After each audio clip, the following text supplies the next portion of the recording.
7th edition of the Roy's Boys podcast starts right now. It's not about you. It's about the name on the front of your jersey. And ready on his second attempt. That one is no good. They battle for it. Loose ball. Recovered Marvin. He scores. Pushes into Hubert Davis. 8 seconds. Davis trying to get free. Over to Fox. Fox, baseline. Up for the shot. Good. Off the glass. Oklahoma calls timeout. But the game is over. The game is over. Carolina has upset number 1 Oklahoma. With 20 seconds left to play. Goes back to Michael Jordan. Jumper from out on the left. Good. 63-62. 13, 12, 11. Georgetown with one timeout. Fred Brown looking. Oh, way to Worthy. Worthy 5. The Tar Heels are going to win the national championship. Rebounded by Weber. Michigan out of timeout. Weber front court. Carolina with foul. He takes the timeout. They're out of timeout. Technical foul. Technical foul. Brown gets it into Williams. Here comes Williams front court. Williams on the drive. Gets it back out the head. Long outside shot. Short rebounded. It's over. Carolina has won the national championship. How about them Tar Heels? They are the national champions. That's it! Make room for 2017. The Tar Heels are the national dadgum champions. That's what it's all about right there. That's on the floor. That's on your shirt. That's in your heart. That's why we're all here. This is the Roy's Boys podcast with your host, Joshua Marlowe. And with that, going to welcome everybody back in. Josh and Anthony. And Anthony, we have had some time to decompress to the loss against Ohio State Wednesday night, 74-49 loss. How are you feeling today now that the sun has risen and the world is indeed not over? Still nauseous, but that may be from the Popeyes chicken sandwich that I ate last night, which, by the way, we have determined is not better than Chick-fil-A's unless we are to one day have Popeyes as a sponsor of this podcast. Then scratch that from the record.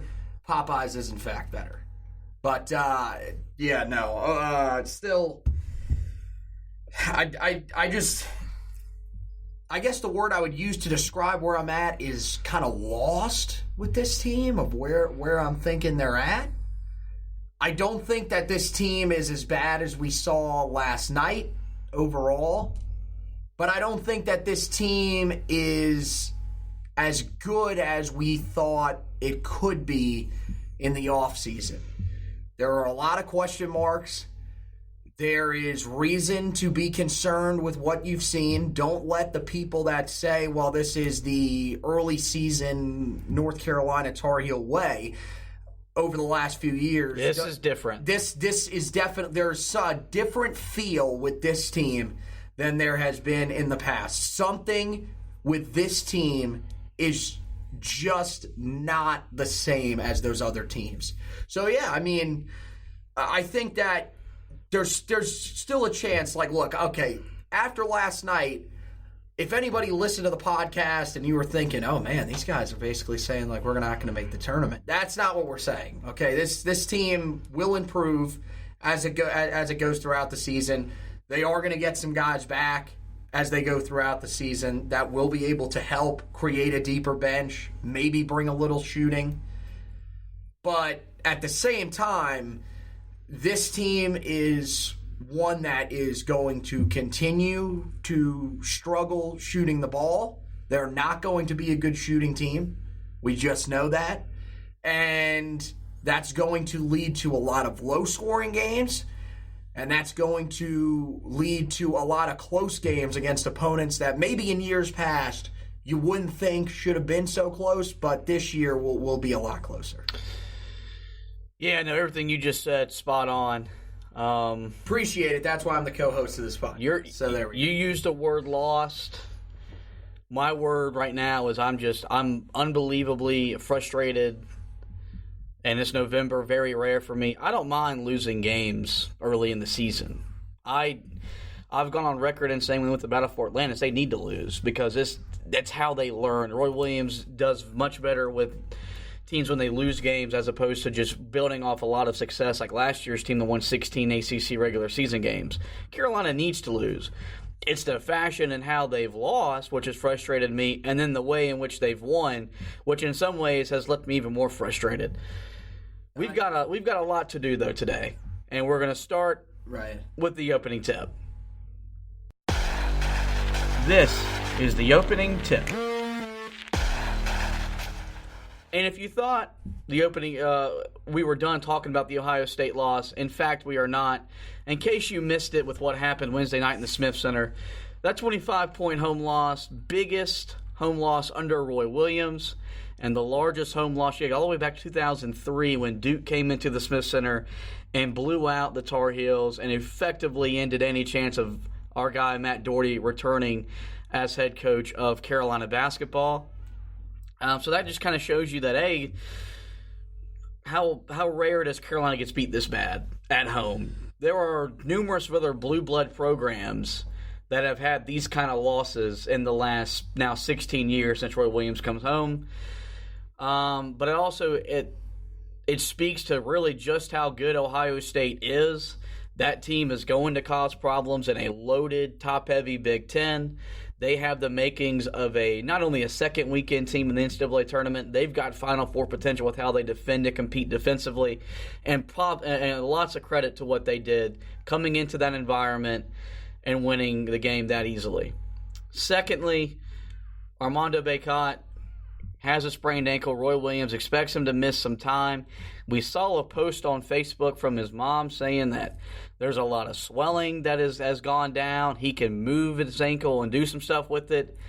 Still don't expect him to play at least this upcoming Sunday. In Charlottesville, we know how Roy Williams is with injuries, especially ankle ones. Those are as tricky an injury in basketball as any other injury. So just a minor update on the freshman big man who had kind of come into his own before getting tangled up with some Ohio State big men early in the first half. And I think you really saw just how much Carolina misses him because the offense, once he left, outside of Cole Anthony creating behind the three-point line, it didn't have a whole lot to show for itself. So let's go ahead and get into what we're here for today. Carolina, they don't get any breaks. They go from Ohio State, and now they got to go to Virginia. And the Cavaliers, we all know, defending national champions. Not the same team they had a year ago. They've lost their trio of guys that led them to that improbable run to the title. DeAndre Hunter, Kyle Guy, and Ty Jerome, all gone. And it's kind of like when Carolina went through when they lost, whether you want to look in 05, 09, or 17, you've lost a trio of players that were big contributors to that team. And it's a big part why, even though Virginia is 7-1, they've struggled early on in the year, especially on the offensive end. Does that not also kind of sound like this Tar Heel team?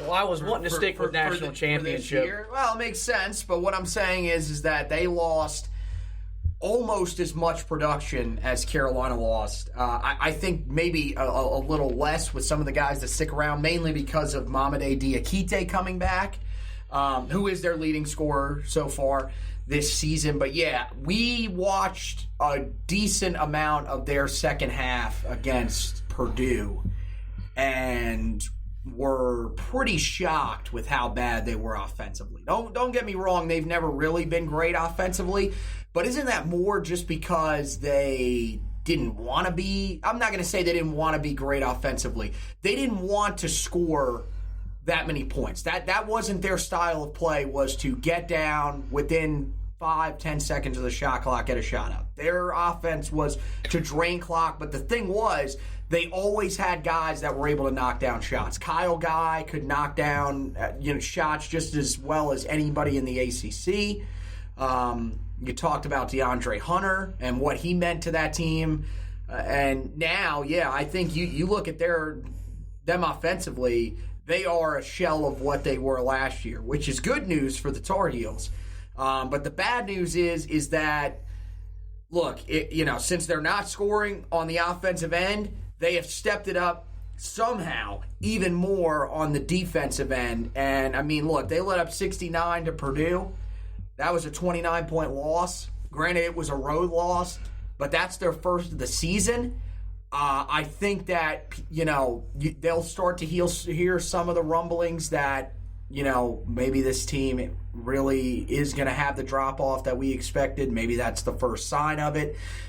Maybe Louisville really is head and shoulders better than everybody in the ACC. Doesn't this kind of feel like one of those games where, Carolina's running into a terrible situation at this point against a team that's probably going to come in with a lot of extra motivation? Yeah, no. They're coming off that 69-40 loss, like we said, at Purdue in Mackey Arena. Rematch of last year's thrilling Elite Eight matchup, which Virginia came back to win on their run to the national title. The problem with Virginia's offense is a lot like Carolina's. They're starting 35 feet away from the basket with 10 seconds on the shot clock. I don't care who you have on your roster. You're not going to be efficient and effective when you're having to do that consistently. Purdue did a very good job of pushing their guys out from the basket.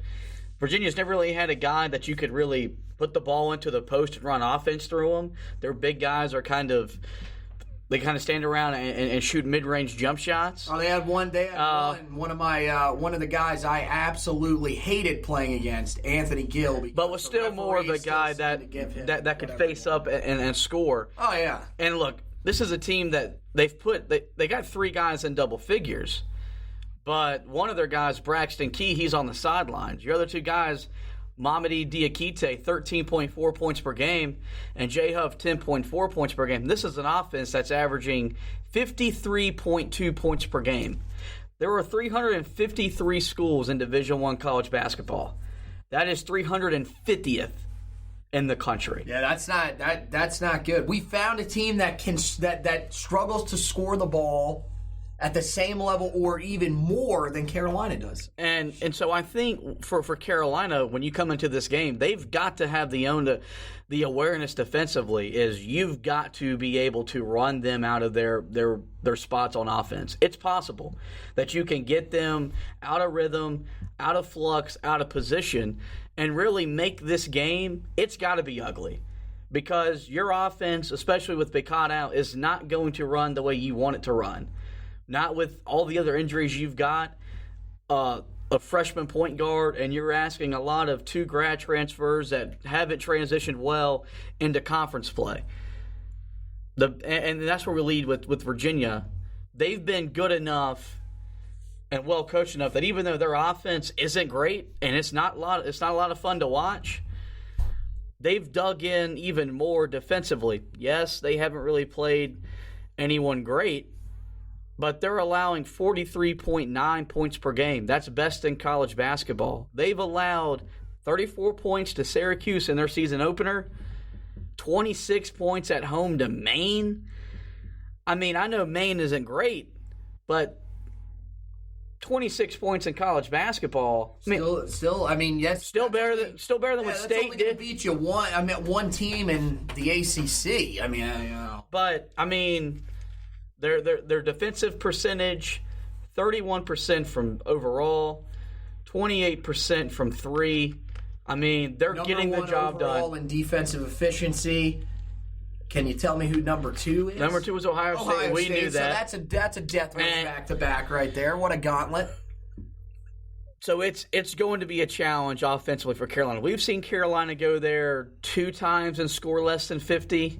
This could be a 3rd time. I think this might get this is a joke here, but most of the time whenever we say this, is there a legitimate chance that the 38-31 final score of the football game earlier this year in Kenan Stadium might be higher scoring than this game between these 2 teams? That got a lot of run on Twitter following both teams' performances on Wednesday night because those games were back-to-back.